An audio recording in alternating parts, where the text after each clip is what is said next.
My name is Stephanie DeMay, and I serve as ICANN's Communications and Media Specialist. Today, we are beginning our three-part media information series with McDaniel's Healthcare Marketing.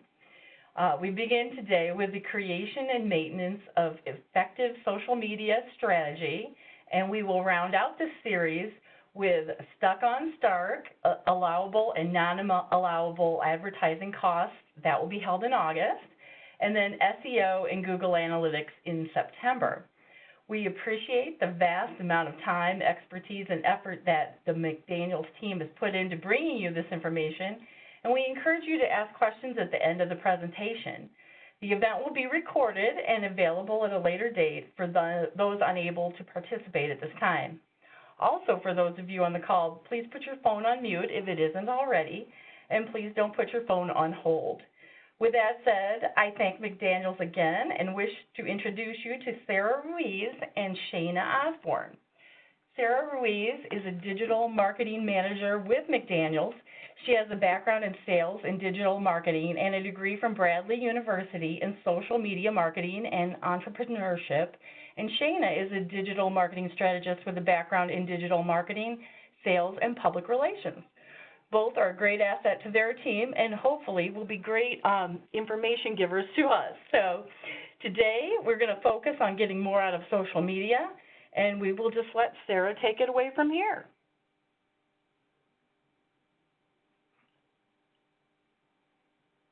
Sarah, are you there?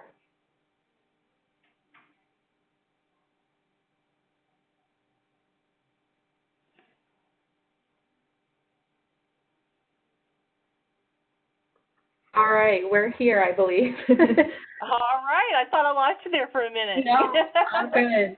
All good. Well, thank you everyone who's joined on to this. We're really excited to be able to be here and talk a little bit about social media. Also excited for the upcoming presentations as well. So today, as Stephanie mentioned, we're going to go through social media, effective messaging, talk a little bit about the different platforms. We're going to highlight some ways to improve for the future, and hopefully at the end of this, you walk away with some knowledge that you didn't have before. So to get started here, we do have a little highlight of ourselves. Obviously, Stephanie already went through that, but I am Sarah Ruiz, Digital Marketing Manager. And I am Shayna Osborne. I'm the Marketing Specialist here at McDaniel's. And I did include our emails here so that later on, if you guys have questions outside of this presentation, you're more than welcome to reach out to us via email and ask us any questions that you may have. All right, so first we're going to start off by going through effective messaging and ways to respond in a time of crisis. Obviously, with COVID-19 most recently, there's been a lot of things going on, and it's very important to know how to effectively respond to some situations. So we will be going through both good and bad examples that hospitals have put out on social platforms over the last couple of months, and just kind of give some of our feedback and tips and tricks and things that maybe you should avoid if this ever happens again. Okay, so the first one, on the left, we have a very positive image, talks about simple exercises that can help improve our physical and mental health while we're cooped up at home. There's a strong call to action, there's a button to learn more, and as you can see, there's really good engagement. So one reason that we wanted to highlight this one is because it really encourages self-care, which obviously in a time of crisis, it's really important to encourage something like that, especially from your social platforms. Another thing is the engagement's really good. So although we don't want to judge every single post off of engagement, you can tell that their audience is really interacting well with this post because it is so uplifting and it does provide some good, knowledgeable information on things that you can do while you are cooped up at home. On the right, we have a bad example. So we wanted to highlight this one as a little bit more of a bad example because it can be taken in a condescending manner. There is no link, and although it is informative, it can be taken slightly negative. It talks about emotional eating, which can really be taken in a lot of different ways. Another thing that we wanted to highlight is there is a little bit of lower engagement. So for both of these, overall, we really judge what's good and bad by having a good call to action and really encouraging kind of that positivity, especially during trying times. And during trying times, we always want to include facts or helpful information and not something that might be taken in a personal way. Okay, the next one. On the left, the good example that we provided, it's a raw and honest post. So it really represents the hospital's culture. One thing that we always encourage is to really humanize your brand. You want to show the personal aspect of your brand and not only highlighting facts and information, but also showing the employees that work at your hospital and how they're interacting on a day-to-day basis. So the one on the left, as you can see, got a lot of really good positive engagement. There was a bunch of shares, a bunch of comments, a bunch of people loving it, laughing. It really uplifts the spirit, especially during this hard time. On the right, although it is a very informative blog post, one thing that we wanted to point out is this isn't exactly what your followers want to see during this time. Although it's great information, you could easily find an article like this on CNN or NBC or somewhere where people will be getting their news. But in terms of social media, you want to make sure that you're providing information that's uplifting and good during these trying times. Another thing is that the brand behavior really does matter. Although some articles might be of interest to you or your following, during a pandemic and trying times, it's good to provide uplifting content. Now, the next two examples that we have are videos, and we're not going to be showing them in links today, but we will provide the slides to the rest of you later on. That way you can go watch these videos for yourself. But we did want to highlight a couple things when it comes to video that you want to pay attention to. The first example that we are highlighting as a good example is from OSS. They did a really great video highlighting hope, highlighting community, highlighting the need to band together and come together as one to fight the battle of what we're all going through. The video is about a minute long, great length for social media, great length for YouTube. It really encourages people to watch till the end. It really pulls on that emotional heartstrings type of content. It does it in a really thought out way, like I said, kind of building community. And they do it really well. They got a ton of views, a ton of engagement on this video, and it did really well. And they actually made it into a series of more videos surrounded around hope. Now, the right-hand example is an example of another hospital who put out a video mainly talking about the services that they provide in a kind of question and answer interview style. Now, although a question and answer interview style is perfectly fine for a video, this one has little to no breaks. This one has little to no background music, quite awkward, and really it's a very, very long video, and it didn't receive at all the engagement that the other one did, really due to not keeping the message short and sweet, not really having a call to action or a meaning behind the video besides informational, and not promoting it in the right way as well. So we highly encourage you, once you get these slides, to take a look at those two videos, compare and contrast yourselves as well, and kind of see the difference between a powerful video and one that's a little bit more lackluster. So the next example is two bad examples, and I'll kind of explain why. So these two examples by two different hospitals were put out, both kind of talking about what was going on with COVID and uncertain times, that kind of thing. But we consider both of these bad for how they're formatted. On the left-hand side, we've got a post that they had grabbed a link from their dailyjournal.com. And with this link, and with most links on Facebook and other platforms, when you upload that link, it does immediately pull an image from that landing page. Now, if you don't have an image ready to go, it'll automatically post that image. So this is a really bad example of someone who wasn't paying attention to how that image was cropping, and now we've got a really poorly cropped image posted to social, and as you can see, almost no engagement. Just an example of something to avoid. Pay attention when you're posting links and what photos come up. If you don't have a photo prepared, think through whether or not you even need a photo. You can choose to exit out of the link. You can still post the link, but exit out of kind of the preview of the link so that you don't have that there. On the right-hand side, we see a post that got some decent engagement, but one of the biggest kind of no-nos with social media these days is text-only posts. Although sometimes it's important to just get a message out there, when it is text-only, it'll likely go lower, I guess, in the algorithm for social media. This is the case for Facebook. This is the case for LinkedIn. This is the case for most of the platforms. The only platform that you can really get away with this is Twitter, using text-only posts, but still photos, videos, all of that does rank higher in the algorithm, therefore it gets shown more. So highly recommend, even if it's going to be a stock photo, highly recommend putting a photo or a video with whatever you post. So another couple of bad examples, and again, we do see some engagement, so I'm going to talk through why we consider these bad examples. On the left-hand side, I think this is a great post. I think they're very to the point. They have clear call to actions. They have clear information. They have links to learn more, and they got really great engagement. This is a very informational post, especially in the beginning of everything happening with COVID, and it performed very well. Engagement was extremely high. One of the things, though, that makes it a bad example or an example to avoid is because the entire image is taken up with text.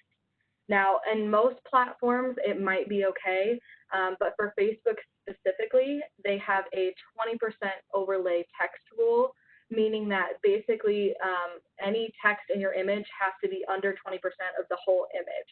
In this case, if they were choosing to promote this image via boosting or maybe use this image in an ad in Facebook Ads Manager, it would be disapproved and it would not run. So although this one did fantastic organically, and it would be a good example of great engagement and some other things, like I said, call to action, linking to a website, overall, we ask that you avoid using posts with heavy text in the image as much as you can. On the right-hand side, we see a post that, again, decent engagement. This post is about a free self-assessment tool to determine what to do next if you're concerned about exposure to COVID. Now, the issue that we have with this photo is that it has nothing to do with the post. This photo, in fact, actually has been a part of meme culture, has been used for humor, and basically this style of post isn't really appropriate and doesn't really go with what they're putting out there. Although I get kind of the purpose of it, highlighting the COVID-19, again, you're looking at a post with basically text on it, and it doesn't really relate at all to what they're looking at. Someone might see this, take this in a little bit of a different way, and we highly encourage you to kind of pay attention to what photos you're going to put up. Like I said, even if it's stock, that's okay. Really just focusing on something that's both appropriate as well as informational and tying to what the post is about. So as Sarah mentioned, making sure that your posts are appropriate and tie into what you're trying to, the point that you're trying to get across. For these two examples, we would consider them not great examples just because although they are highlighting the hidden danger of COVID and how alcohol and COVID have a correlation based on some studies, one thing that you don't want to do is always provide just informative articles. Although this is good at a first glance, if someone just sees the picture of alcohol, they might think, hey, is this a recipe article? They might not associate it with COVID.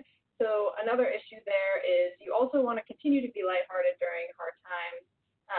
Obviously, it's important to spread information on making sure that some of your patients are aware of the correlation, but you really want to make sure that the content speaks to them, especially during the crisis. Absolutely. Okay, next we want to talk about reconnecting with your patient base. During and after a pandemic, this is always extremely important. The first post to the left, the one by OSF St. Francis, we wanted to highlight this one just because it was a really good post that not only humanizes the brand, but also provides useful tips on cooking with things that you might already have in your pantry. So during trying times, it's great to empower healthy eating, but also in a way that can be helpful and informative to some of your followers. Another thing that we would recommend with a post like this is it really doesn't have that much interaction, so sometimes maybe boosting it, which is something that we'll talk about later on, could be good to make sure more of your followers are seeing the post. The next one is a hospital video, and although it is posted by the hospital, it's very uplifting. It shows a discharged patient, and it really celebrates the good things that still are happening during COVID-19. It's really easy during things going on, when things like this are going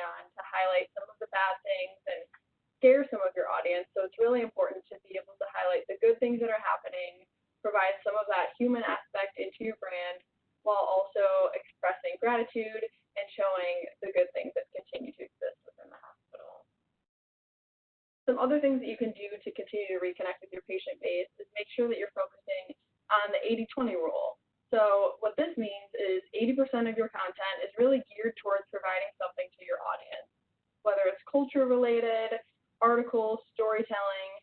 You want to make sure that you're giving them content that isn't always selling. So the 20% is providing that. So doing the selling part and the service base and really pushing those kinds of things. But you always want to make sure you're staying within the 80% of just providing useful information that they can really engage with, and making sure that you're not always selling. The next thing that we want to talk about is engaging as a brand. So the content doesn't always have to be yours, but making sure that you're engaging with your local market and sharing other subject matter experts. That's something that can be really powerful, and also we all are very busy, and making sure that you're posting consistently is super important, but you always want to utilize other subject matter experts and maybe what they're posting, especially as it's relative to some of the campaigns that you are currently running. And then another thing that we want to highlight is testimonials and patient and employee stories. So testimonials are wonderful. Facebook particularly provides a really good outlet for people to post their reviews and really share the way that a hospital has impacted their lives.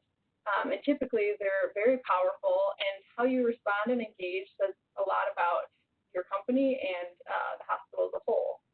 So this one talks about how the staff is really friendly and the doctor took the time and didn't rush and answered all of their questions.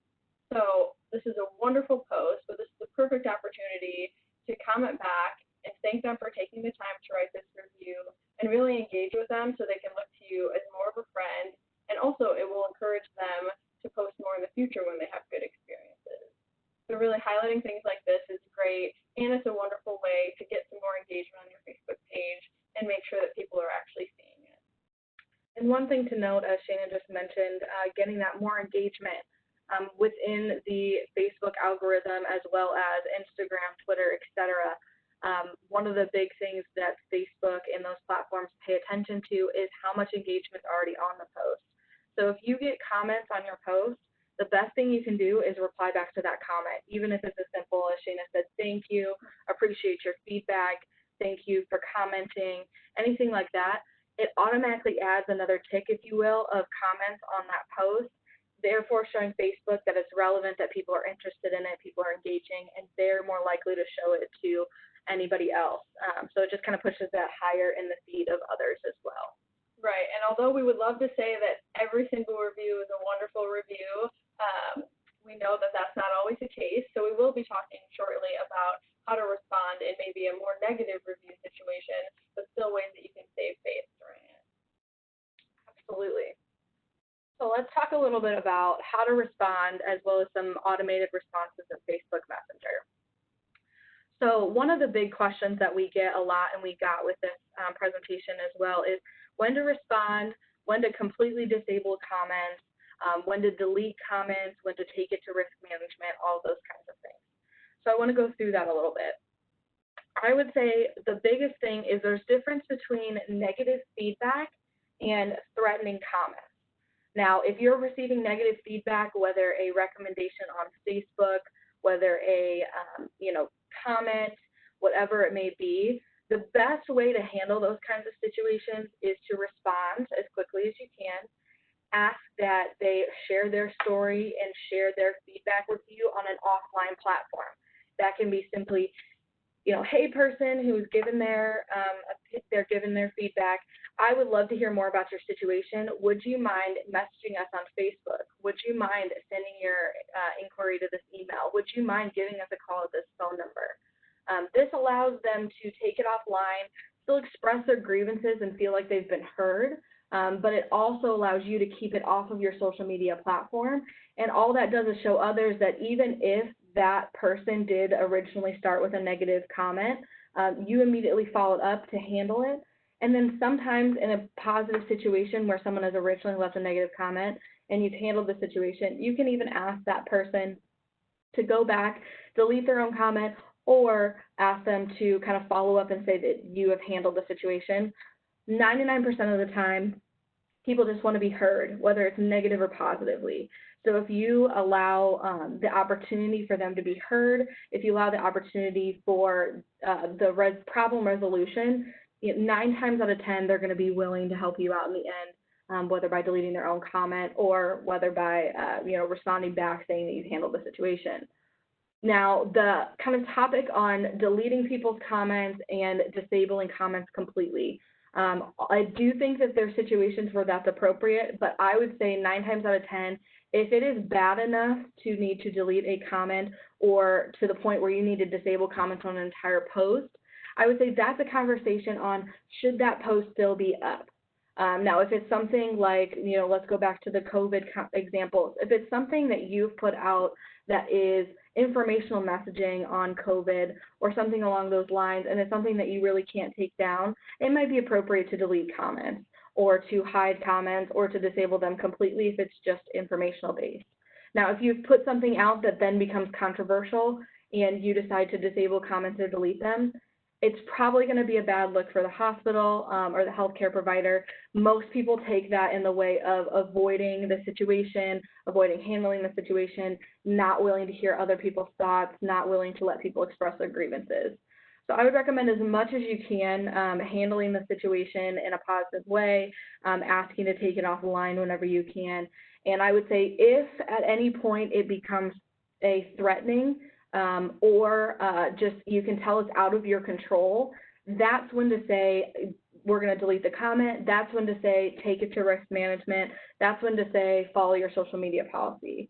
And we'll speak to that a little bit later as well, but I do think it's very important when we talk about this kind of stuff to remember that the goal would be to have a social media policy with steps on when to handle situations and at what point.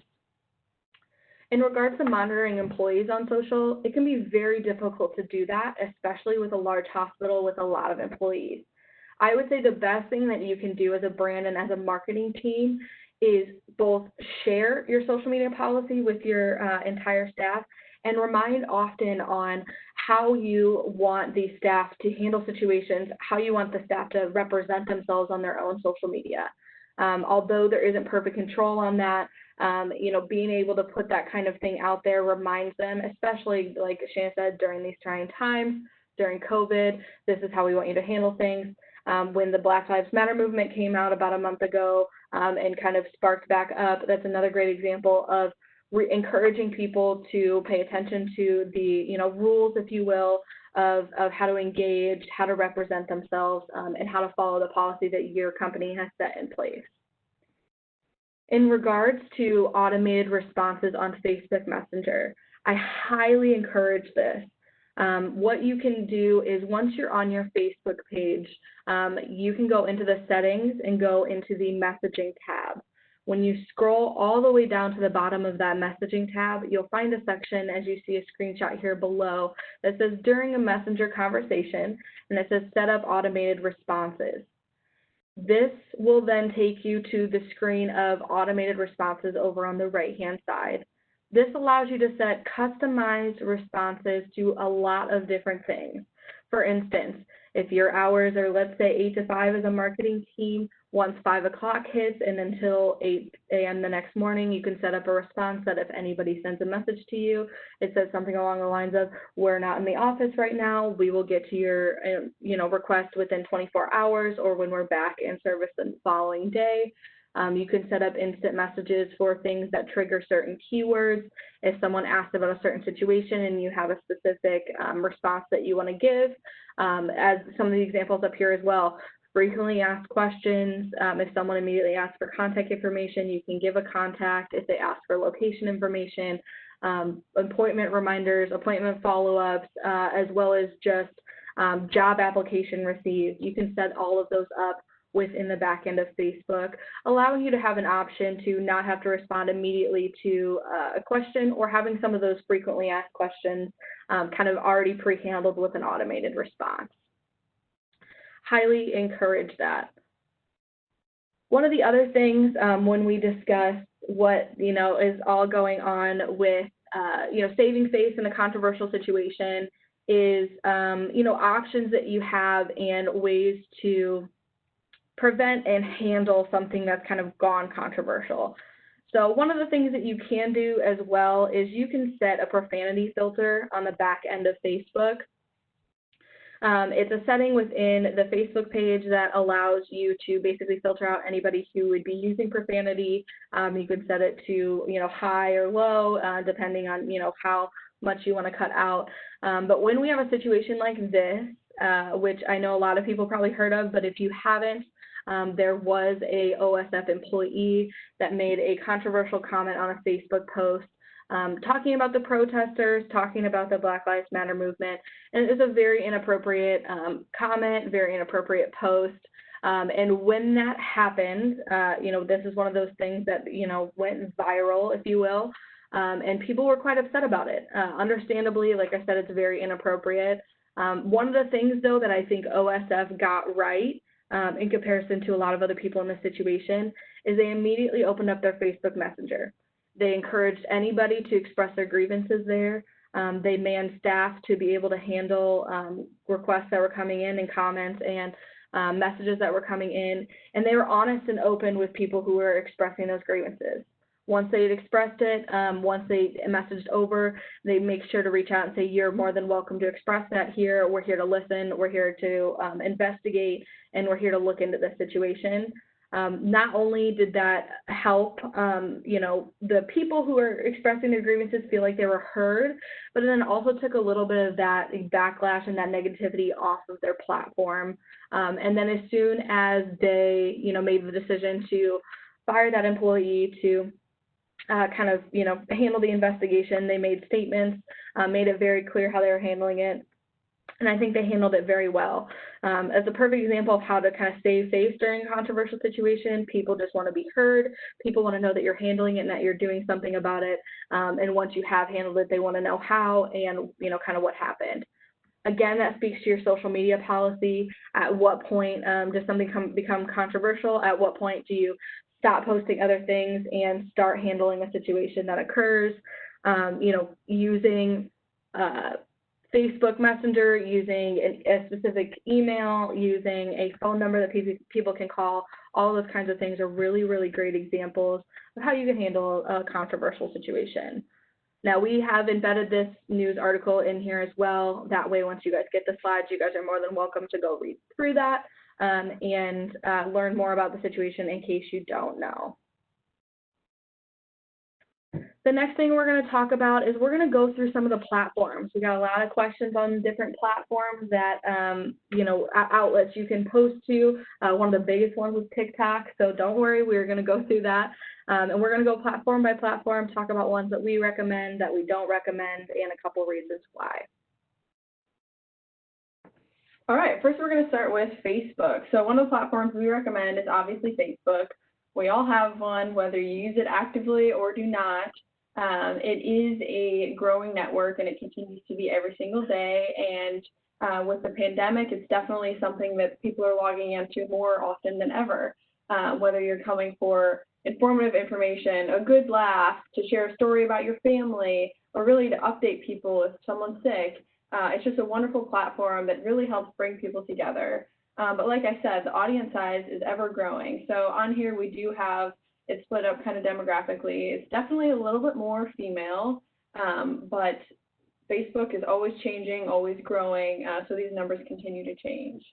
But another thing about Facebook is it is second to Google. So if someone's looking for you or for more information on you, they're going to look at Google, but they also want to look at Facebook, whether it's reviews on particular doctors, more information to get to your website, or really just trying to see what you're posting.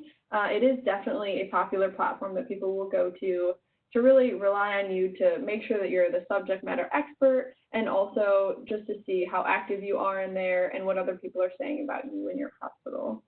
One fun fact about Facebook is 66% of users do use it daily. So I know myself, I log into it every day, sometimes for really no reason at all. So it's good to be there, good to be active on there, and really important to be consistently posting. The next platform we recommend is Instagram. So Instagram, obviously over the years, has really gained popularity. Although it is relatively even with males and females, it's definitely a community. People are engaging more. It's a very creative platform. Unlike Facebook, it's definitely more just image focused, which is good and bad. So it's a really good opportunity for you to post things like culture and really highlight some images that would represent your hospital, instead of necessarily it being a good place to share articles. It's just more wonderful for being a platform to engage and more creative. And like Shayna mentioned earlier, really humanizing your brand as well with that, you know, really, like she said, showing that culture, showing those images to be able to be not just a brand, but a human, and kind of show that side of the hospital. Like Shayna said, really opening up your community and your following there. Yeah, and Instagram and Facebook really work hand in hand, which is the wonderful thing about both of those platforms. And we'll get into it a little bit more later on, but just whether you're advertising something, they really are very cohesive, so they work well together. So it just makes sense to have both of them. And another fun fact for Instagram is 80% of users follow a business. So odds are, if they're interested in what you're posting, they're going to follow you, and they really want to be able to see that side, the fun side, the culture side, the real human aspect of the hospital. So it's not just somewhere you go for a doctor's appointment. It's somewhere where you can recognize a face, see a post and interact and be like, oh, that's my doctor, or they helped me with this. But it's just another platform where people can really share their stories and experiences with your hospital. Absolutely. Okay, the next one is LinkedIn. LinkedIn is the fastest growing social media network, especially now. More often than ever, I'm seeing people posting on LinkedIn, whether it's about the great things happening at their job, or unfortunately some people losing their jobs due to COVID. It's definitely a platform that is so vital to be on, especially for healthcare industry. Number one, it's a great recruiting platform. People are always looking for jobs, always on LinkedIn doing that.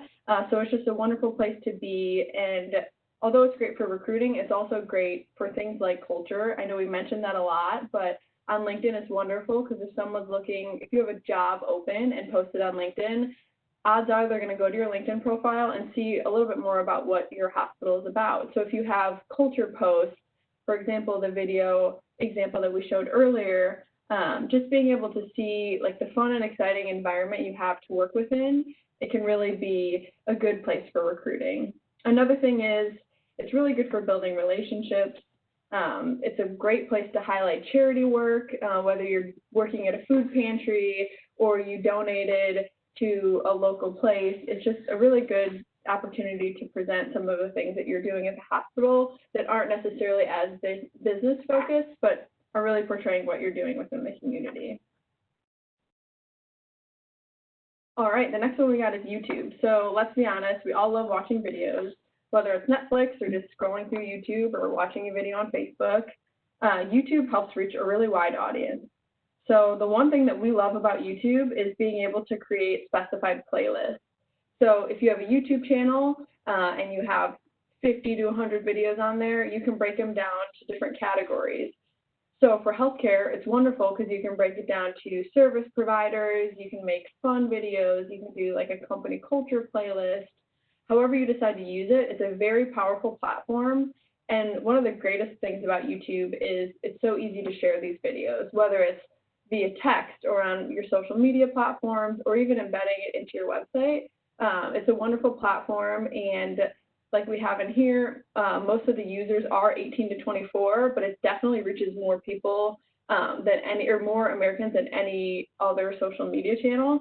So it's just a wonderful platform to be on, a great place to organize some of the content that you have and are sharing on other platforms.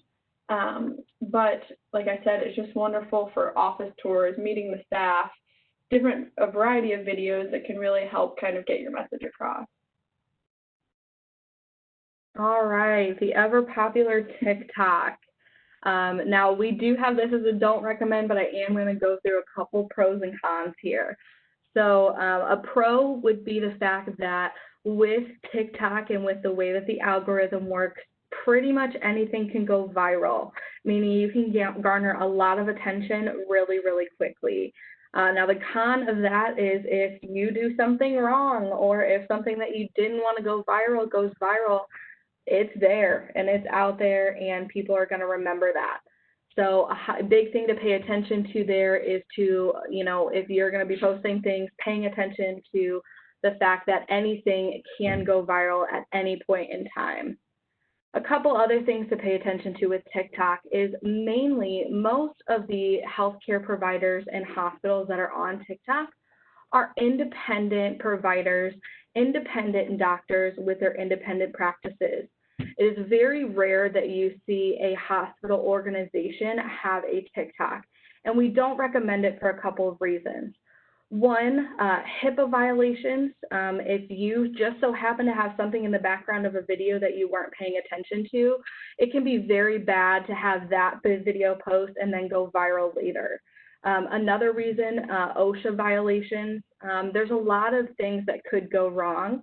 And one of the biggest things, as we've highlighted here, is it really does hit that really young age group. Most of this age group isn't looking for healthcare providers. They fall into that age group of people who are probably still going with their parents' providers and who aren't old enough to make decisions to move to a different healthcare provider. So it really, in our opinion, would be a waste of resources. Most of the independent providers and hospitals that are, putting content out there, some of them, independent practices are putting out helpful tips, but some of them are just simply doing TikTok dances, and hey, all for it, love it, it's a good time, but there are quite a few risks when it comes to that. Along with that, we're also seeing that a lot of people are having issues, and if you look into the government and everything with what's happening with TikTok, they're considering banning this platform altogether. It was a Chinese-owned platform, Chinese government-owned, and there's a lot of privacy issues, a lot of data collection that they don't know where it's going. The U.S. government did a national security review, and just last week they're talking and discussing about banning the app in the U.S. altogether. They've already banned it in other countries such as India, and I would recommend it not be a platform that you're on. If you do choose to be on this platform, I would, highly encourage that you have a very strong social media policy, that you have a very strong understanding of the content that you're going to put on this platform and what for. You have a very strong understanding of what you're trying to get out of this platform, what your goals are. If you're not, trying to convert anybody, if you're not trying to book appointments, if you're just trying to get brand awareness, that would make sense there. And along with that, if you aren't doing well on consistently posting on your other platforms and channels, we don't recommend moving into a channel like TikTok. If you're comfortable, you have all the other ones down pat, and you're looking to add one in, and this one seems like the right way for you, feel free to. The best way to work on this platform is to post daily. So those are kind of our thoughts overall on TikTok. Like I said, there can be some pros. People use the app quite often. If you're a TikTok user, you're on there for quite a bit of time. But overall, we don't recommend it for the serious violations that can happen when you use this platform. The next platform on here that we want to touch on is one that we don't recommend here is Twitter. So specifically with Twitter, the biggest reason why we don't recommend it is there's so many tweets that go out on a daily basis. Our little fun fact here of about 8,400 tweets are shared per second, and about 500,000 tweets are shared per minute. Now what that means is that you're basically screaming into a crowded room and no one can hear you. So if you've built a following on Twitter already and you're consistently posting, that's fantastic. If you're thinking about jumping into this platform to share content, it might not be the right one for you. You're looking at tons of tweets going out per minute. It's quite expensive to promote if you choose to do promoted tweets. And along with that, you're really just looking at a platform where most likely people are looking at it as a news outlet, and they're following people who are putting out news, or people who are expressing their grievances. Most companies, especially big-time companies, regardless if they're related to healthcare, if you look at anybody like, let's say, Jimmy John's, Wendy's, Google, YouTube, all of these big-time players use Twitter primarily for reputation management and for customer support and customer care. So on this platform, you'll see them rarely put out their own content. If they are, it's very short.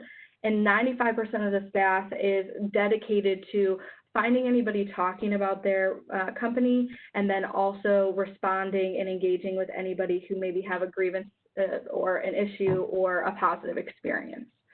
So again, we don't recommend this platform. If you do choose to do this platform, you're looking at posting at least 3 times daily and keeping up with reputation management and customer support issues as you find them. So kind of, up to your discretion there. Snapchat, another platform that we don't recommend for healthcare. Here's a couple reasons why. So with Snapchat, the content or the platform, you've got 2 options. You can either send messages or you can post stories. So when you're talking about putting content out there, really all the content that you're going to do is post stories. Now, since the algorithm and the platform changed with Instagram, allowing Instagram stories, it really has taken over what Snapchat has for the story aspect. Along with that, on Snapchat, it does only last 24 hours, whereas with the option on Instagram, you can create a story highlight on your page and use that content for future purposes for people to look at frequently. So if you're looking for story content and looking to post story content, I would suggest moving that to Instagram. The only time we think Snapchat is valuable is if you choose to promote something, let's say an event, let's say some sort of charity cause, or let's say you're trying to promote your brand at a local football game, a local sports event. You can choose to do a geo filter or a community filter. Those are basically little filters that go over top of an image or a video that someone is posting. It can be a design, it can be a logo, it can be, some text, and it can promote your brand. You do pay some cost for that, and it is kind of a promoted thing, but all in all, it's pretty inexpensive when it all breaks down, so it is an option if you're looking to specifically promote something. You can do the same thing with Instagram as far as a geo filter, so again, I highly recommend choosing Instagram over Snapchat. So talking about building your target audience. So this is where we get into some of the questions as well that we had about the platform. One of the questions we get very frequently, and we got with this as well, is geofencing versus geotargeting, and what's the difference? So geofencing, the best way to describe that campaign, or a campaign that would use that, is it's basically drawing a fence around an area and saying that anytime someone comes into that area, you're going to push a promotion to them. So this would be, I'm driving down the road, I'm using a navigation app, and I am a mile away from a Taco Bell. All of a sudden, I get a push notification letting me know that Taco Bell has dollar tacos, and I better pull off the side of the road and go get some tacos. So that is kind of the purpose of what a geofencing campaign looks like. You're drawing a fence around an area, and you're targeting anybody that comes into that fence. Now, the negative about that and why we don't recommend it for hospitals is because you're grabbing anybody. You're grabbing anybody who's even just passing through, people from other countries, people from other towns, other states, other cities. It's just whoever comes into that distance. Whereas geotargeting is taking the same concept of drawing a fence around an area or putting a radius around an area or targeting zip codes, but it's allowing you to set the option of only choosing people who live or who are regularly in that area, meaning they work there, they pick up their kids from school there, they live there, etc. So whenever we're looking at building a target audience and what kind of campaign you're going to do, we highly recommend you go for a geo-targeting campaign versus a geofencing campaign. Another thing when we talk about kind of Facebook's tools for audience building, there's a couple of options. There's an option in the back end of Facebook and in Facebook's Ads Manager. It's called Audience Insights. That's kind of a screenshot over here on the bottom right. This allows you to search for different options, search for different audiences, and it gives you some recommendations on what type of audiences are within that group. So let's say we're targeting for a dermatology campaign. We'd be looking at people who are interested in skincare, who are interested in maybe makeup, who are interested in things like facials. You can put one of those interests in this audience insights, and then what it will pull is information on other pages that they may like, other topics they might be interested in, the demographics, age, gender, who they might be. That can help you build your audience and understand, who's in the audience that you're trying to target. with some of the other tools, so there are different types of audiences, and this pretty much goes across all platforms. With Facebook, there's a custom audiences option. This is where you have the ability to upload a customer list if you've got emails, phone numbers, that kind of thing, and allow you to target those audiences for a specific campaign. You can do the same thing with Google. You can do the same thing with your other platforms that provide advertising, Instagram, Snapchat, Twitter, etc. Saved audiences are those audiences that you've built yourself, ones that you've used audience insights for, ones that you've searched for, maybe you've boosted a post to a certain demographic. You can choose to save those and name those audiences as, you know, whatever you'd like. Those are ones that you can use later. Lookalike audiences is something that's specific to Facebook, and what this does is it basically says, hey, you've set up an audience for a saved audience. Let's say you've set up an audience for dermatology and you've targeted people who are interested in skincare and people who are interested in facials. Lookalike audience basically creates an audience that looks like that one, but they choose kind of their own things based on their own algorithm and their own knowledge of Facebook. And so they might say, hey, you thought of these things, but you didn't think of those. So they'll create an audience that looks like that one, again, just furthering your reach, furthering the ability to target even more people than what you even thought of. The last one that is up there as an option that likely you won't use as a hospital or you'll only use it in a small circumstance is a special ad audience. Here you're looking at people if you're targeting for equal housing opportunities or if you're targeting for job opportunities, and those will come up if the ad is specified as such. The next thing is choosing your campaign objective, when to boost posts, when to run a Facebook ad. Here, the biggest difference between Facebook posts that are boosted and Facebook ads is really timeline. If you're looking to promote something for somewhere in between 4 and 14 days, we recommend using a Facebook boost. That allows you to post something on your Facebook page, it's in your feed, and then you can put a small dollar amount behind it and use a little bit of targeting to kind of boost that reach of that post, you know, outside of the organic reach that it's getting on its own. If you're looking to promote for more than 14 days, we highly recommend the Facebook ads section. That allows you to run a longer campaign, run different versions of ads against each other, allows you a little bit more targeting opportunities, and then it also allows you to not have all of those things on your feed, but just put it on the feeds of others that you target. So highly recommend if you're looking for you know, something a little bit short term, go Facebook boosted posts. If you're looking long term, go Facebook ads. Now, there's different objectives that will pop up both with boosted posts and with creating a campaign in Facebook Ads Manager. For boosting a post, most of the time you're going to get visits to the website, video views, or engagement. And then one of the fourth ones you always get is connect with potential customers via a messaging platform. Here's the thing, when it comes to boosted posts, if your staff is ready and you know, on par, it can be an option to, you know, promote via Messenger, but you will get charged every single time someone messages you, and then you are required to respond back to those messages as well. So I highly encourage you choose engagement on your posts, video views, or landing page or website clicks so that people can get more information on your website. Looking at the objectives for Facebook ads, there's 3 different breakdowns. You've got awareness. This group breaks down between brand awareness and reach. And really here, the best thing to know is you're paying by impression, aka you're paying every time someone views your ad, regardless of if they interact with it in any way, shape, or form.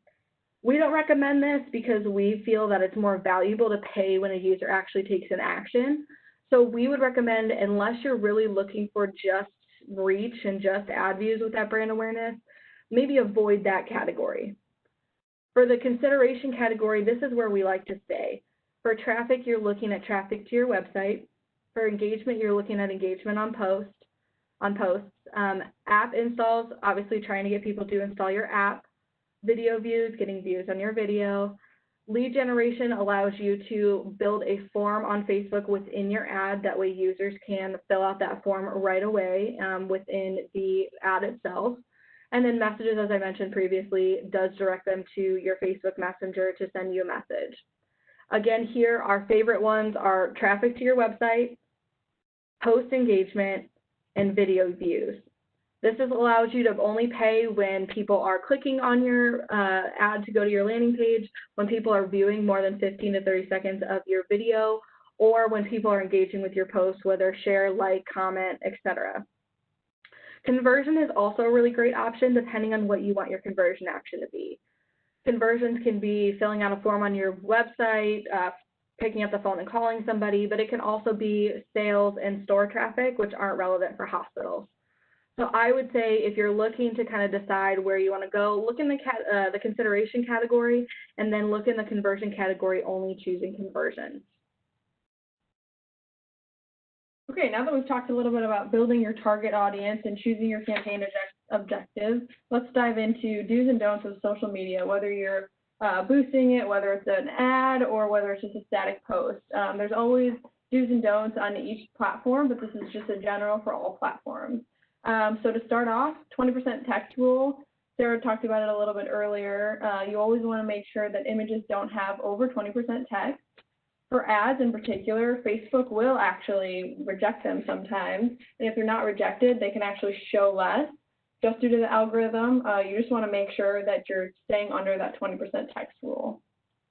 The next one is linking to your website. So it's wonderful to have a great image and a great post with a call to action, but it's super important to have a website that people can go to either learn more about your hospital or to schedule an appointment or just see kind of more about what you offer. So we always recommend including your website, unless of course it's a blog that goes directly to a different article, then maybe it's not necessarily appropriate, but typically linking to your website is very important. And then, as you mentioned earlier as well, social media policy in times of crisis, or like we mentioned earlier, the Black Lives Matter movement, you always want to make sure you have a social media policy in place to refer back to. So there's really no lack of interpretation on what can happen, the repercussions that can occur if you say something wrong or are presenting yourself poorly from a company standpoint. The next one is using videos when you can. So like we mentioned earlier, everyone's watching videos, everyone loves seeing videos, regardless of the platform. They're super powerful and they definitely help be seen more on the different social media platforms. So just using video when you can is a great way to show small clips of whether it's culture or specialties that you have at your hospital. It's just a very powerful way to do things, and we highly recommend it. The next one is a social media management system. So although we all would love to have the time to be posting 24/7 to make sure we're relevant on every single social media platform, it's not realistic. So we always recommend looking into a social media platform or media management system that works for you. Being able to just have like a 360-foot view of everything that's going out, whether it's for the month or the quarter or the year, is super important to having a successful social media presence. Another thing that's great is when you have this, you can see for the month, when something like a COVID arises, you can see, okay, what do we have scheduled for the next month? Should we reconsider some posts that maybe don't work for this month, or in this time we want to swap a couple out with more informative pieces? It's just a nice way to see big picture what your plan is for the month and really stay on top of it. The next one is short and sweet. So obviously you want it to be long enough to be informative, but you want it to be short enough for anyone to digest, and also so people don't always have to click read more. If it's on Facebook or Instagram, you want it to be super short and to the point to get that point across, but also make sure people are really understanding what you're trying to get out there. The next is a brand voice. Like we mentioned earlier, humanizing your brand is so important, making sure that you're more than just a hospital to people. They see you as a subject matter expert or as a friend that they can go to with advice or questions. And then the last one is checking out your competition. Even if you think you're the absolute best, there's always going to be some sort of competition, so it's really important to stay updated on what your competition's doing, what maybe you can learn from them, or maybe what is negative and you can learn from to make sure that you avoid in the future. But those are just some of the main do's that we recommend on the social media platforms. The next one is the don'ts on the social media platform. So the first one, don't use stock images all the time, although they're very useful at certain times, especially times of a crisis or times when you want to explain a patient's story. It helps to really have that personal aspect and have pictures of whether it's the staff or whether someone signs off to let you use their photo on your social media platform, stock images just don't always get the point across, and you can usually tell when they're stock, so that's just something we don't recommend using all the time. Don't provide medical advice or diagnosis.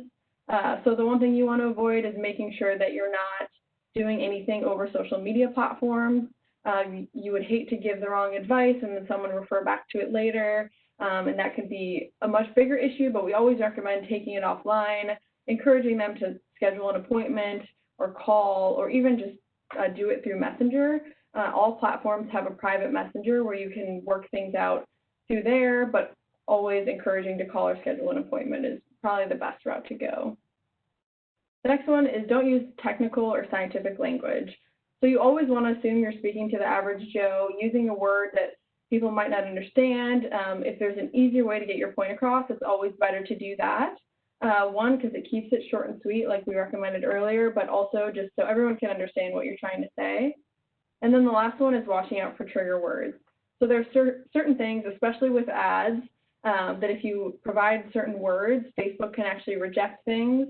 And then Sarah can elaborate a little bit more on that as well. Yeah, so anytime that you assume that the user or the person that you're targeting with your ad has a, let's say a thing like diabetes or something along those lines, as soon as you assume that they have that, Facebook will basically trigger that as something not to approve. So not using things like you or your, asking questions like, do you have diabetes? Are you overweight? Are you struggling with knee pain? Instead, saying things about your service that you provide and how you can help people, and focusing more on that type of language versus using you, your. Anytime you use a specific drug name, that will also be triggered as a disapproval. Sometimes even service-based things like dermatology, like diabetes, like, words like that can be triggered as well. So making sure that you pay attention to kind of what language you're putting out there and make sure you're focusing on your services versus what problem the user might have. All right, next we're going to talk about measuring effectiveness. So you've got your do's and don'ts, you have the understanding of the demographics of each platform, who's on what, understanding boosting versus static posts versus Facebook ads, and then really some really good ways to reconnect with your audience and engage as a brand. But none of this really means anything until you have a solid ROI to prove that it's working. So if we don't track performance, it's almost hard to prove that. So we recommend tools to track your performance like Buffer, Hootsuite, Sprout Social. All of these are great for whether it's reporting and tracking or it's just a content calendar, making sure you know what's going out, when it's going out, and really being able to provide some of that feedback so you can see what might have worked the month prior or what you have going out that's scheduled for the next month or so. Another thing that we really like is the different reporting features. So this screenshot to the right, this is actually in Google Data Studio, and Google Data Studio is a very great feature that you can provide some really insightful reporting and just kind of show the click-through rates, impressions, how much you've spent. And another really awesome thing about this is you can change the time span. So whether you want to show a month of data or you want to show a quarter or a whole year, it really gives you that 360-foot view and allows you to dive deep into social engagement and different ad breakdowns to see what's working better. A lot of these tools also have the opportunity to focus in on just one platform or to group multiple platforms together to really see a whole big picture view, like Shayna said.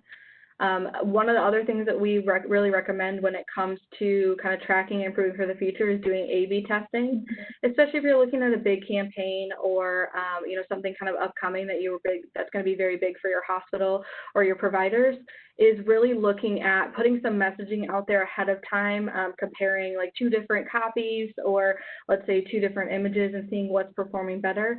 That way you have a little bit of data kind of as a precursor before you launch a campaign to let you know what's going to work and what's not. One of the things we also recommend, you hear a lot about clicks and social engagement and conversions, but one of the things that, a lot of people fail to think of is experience goals.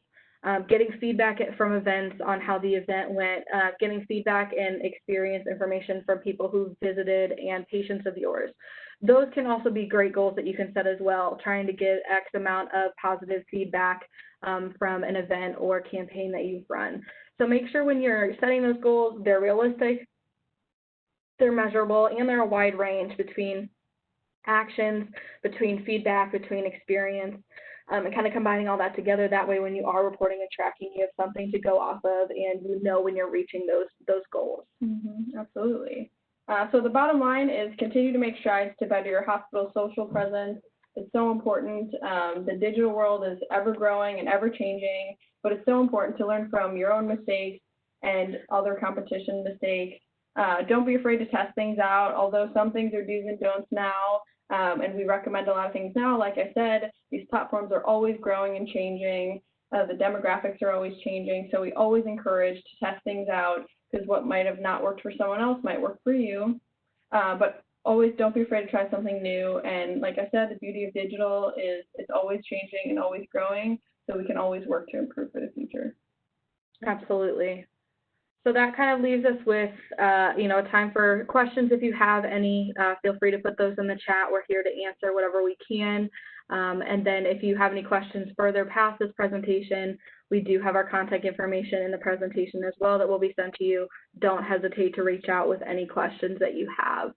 We'll stay online for a little bit in case there are some questions. And other than that, we thank you for the time. Both Shane and I thank you for listening and for also providing your feedback and questions in the beginning so that we could build this presentation. We are very thankful and grateful to have gotten this chance to present. And we really thank you for being here. I think, Brian, if you've unmuted everyone, I don't know if there's any questions in the box. Did you see any, Brian? I didn't unmute anyone. Everyone's still muted. I have a question in the chat box and then one in the Q&A. I'm not sure. Yep. I'm not sure if Shayna and Sarah are able to see. Unmuting is the right thing to do. Yep, I would say keep them going in the chat. We'll kind of answer. And the first one we saw come through is between Hootsuite, Buffer, and Sprout, what do you recommend? I think if you're looking for lower cost, you should choose Buffer. I think that's the least expensive out of the three. If you're looking for a really good understanding of a 360 view with the ability to put all of your social media streams in one view and looking to keep kind of everything in a really nice dashboard, I think Hootsuite does a really good job at that. And then if you're looking for something that's kind of all-inclusive, has a really kind of, for lack of a better term, pretty report, I would do Sprout. I think each one of them have kind of their pros and cons and kind of their strong suits. But definitely Hootsuite 360 view is really great. Buffer is a lower priced option that gives you a lot of the same features. And then Sprout, definitely recommend, looking at that from a more full 360 view and really nice reports. And then our hospital has both a Facebook and Instagram page. Do you recommend posting different content on each site or the same post for each page? My number one recommendation is if you're posting something with an image or a video on Facebook, there's no reason why that can't go on Instagram. I think if you're utilizing the same content for both, I don't see an issue there. I would say pay attention to a couple key factors, though, with that. With Instagram, you can't share links within the post. So if you're sharing a link on Facebook in that post, you definitely can't just force share that to Instagram. No one will be able to click on that link. So making sure you have some sort of link tree, landing page set up in your bio that takes people there and then pushes out to different links is going to be super important if you're looking to share content on both platforms. And then I would say if there's anything that's super specific to one or the other, definitely keep it there. But 9 times out of 10, I definitely think you could look at posting both the same things on each of those. What's the most common ROI reported for healthcare in regards to social? I would say a couple of the things that are really important is positive engagement just in general. I think always breaking down the kind of positive versus negative engagement and kind of weighing both of those. And then I would also say another huge thing is reviews. One of the biggest things that I hear both on social and on Google reviews is just in general, positive versus negative, how you're ranking in that.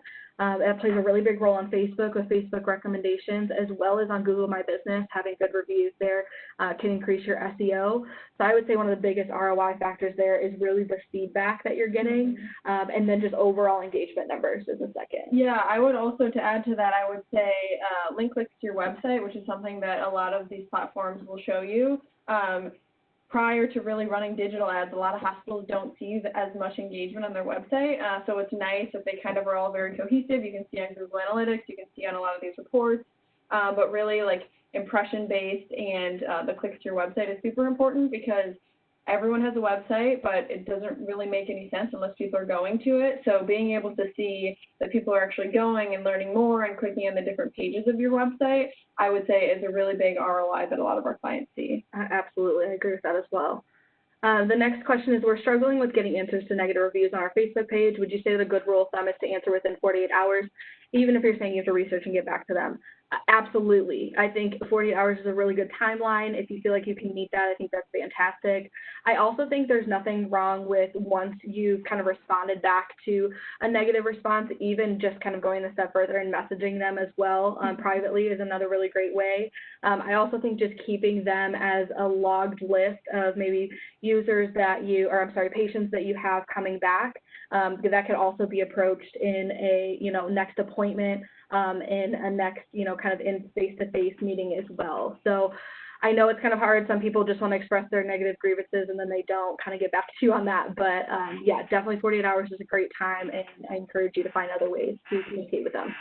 Another thing that I will add to that is if you want to set up like the automated responses or just have something that some people from your team can copy and paste, just saying like, thank you so much for taking the time to review us.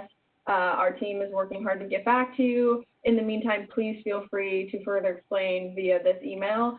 Just having another place to like take it offline is a good solution if you don't have the time, especially if someone's posting on Friday at 2 o'clock and no one from your team is going to be back in the office until Monday. Obviously, the 48-hour window is like wonderful. Just responding at all is something that some hospitals don't do a great job at. So making sure that's a priority is wonderful, but having like a set-in-stone response where you can just take it to the email sometimes is a good alternative as well. I agree. Any other questions?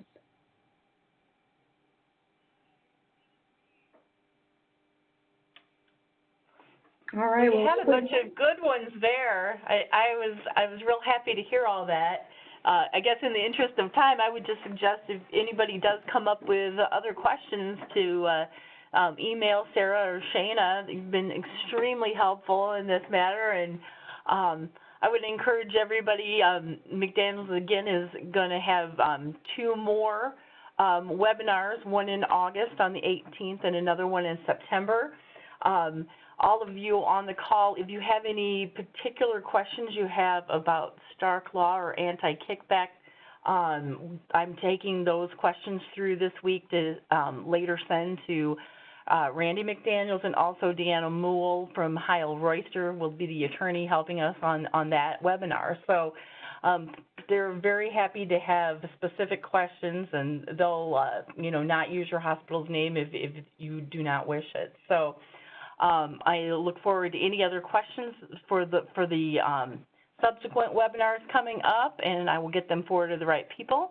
But other than that, I think we're done for today. I appreciate everybody's involvement, and thanks again to McDaniel's Marketing, and especially Shayna and Sarah, for all your expertise. So Absolutely. Hope everyone has a great day, and we'll talk to you soon.